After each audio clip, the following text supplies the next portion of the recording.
say everybody always dresses so fancy. And I see that some of you guys dressed up, some of you guys didn't. Thanks. Appreciate it. I totally had to dress up. And it's not really because I wanted to wear these high heels. It's because I need to wear high heels. And I know some of you guys look at me under my breath, and in that little class, people thought, this little bitch, bougie bitch, always getting dressed up, makeup done, high heels. I need these high heels because I'm only 5 feet tall.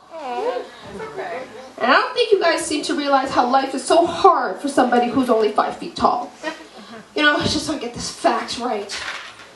According to the American Census of America, the legal height of dwarfism, or a little person, to be politically correct, is 4'10", which means I'm only 5 feet, so I'm only 2 inches taller than a dwarfism person. And I don't reap the benefits of the Little People's Association. They get free education, free health care, transportation, education. So 2 inches taller really is not setting me at that advantage. And don't you guys think that I would want to just like walk to the bank in sneakers? Like, you think that I'd want to wear heels every single day with my back this strong? You know what it's like when I go to the bank without sneakers and I go to the teller?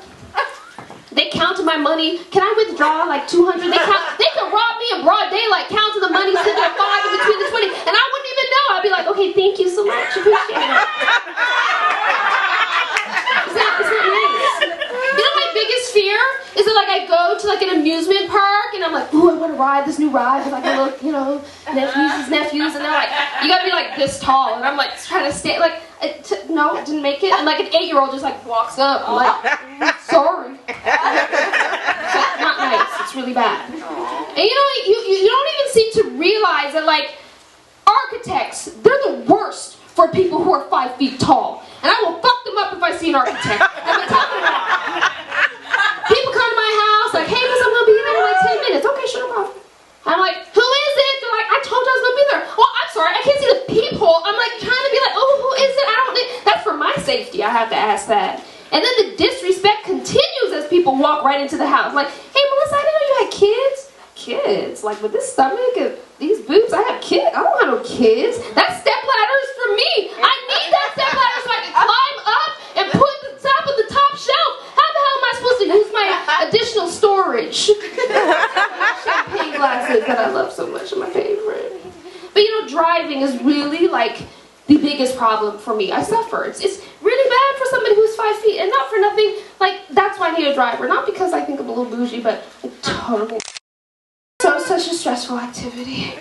You know, driving for me, when you guys, if you don't believe me, and you think that I'm just being bougie, when you go home, on your way back, read in the car. Nobody under the age of 12 should be sitting in the front seat. Am I taller than a 12-year-old? I should be sitting in the front seat. So if I was to sit down, that little light is always on. That means my airbag deploy is never going to deploy. If I get into a collision, boom, dead.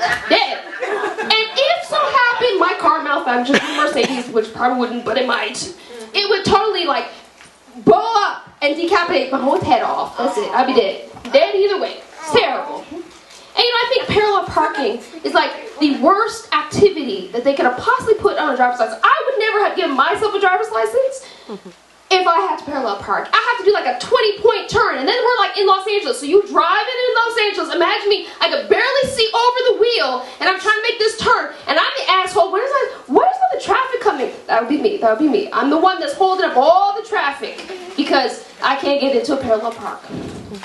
But you know, directions in Los Angeles, directions anywhere on the planet is really bad for me. Never give me directions. Me just going to Santa Monica, whew, I put in the GPS, it says, please go east. Oh, that's great. That required me to know where west is, so that's like never eat shredded wheat. I'm trying to like figure it all out. And then I think to myself, you know what? I'm gonna just ask the person next to me because he probably knows directions and no directions. I gotta ask them these questions. Excuse me, sir. Sir, hi. How do I get to Santa Monica? He says, just follow the water. The what? I am at Highland and like Wilshire. There's no water really falling out the sky. What directions is that? Where are you telling me to go? Is there a pool?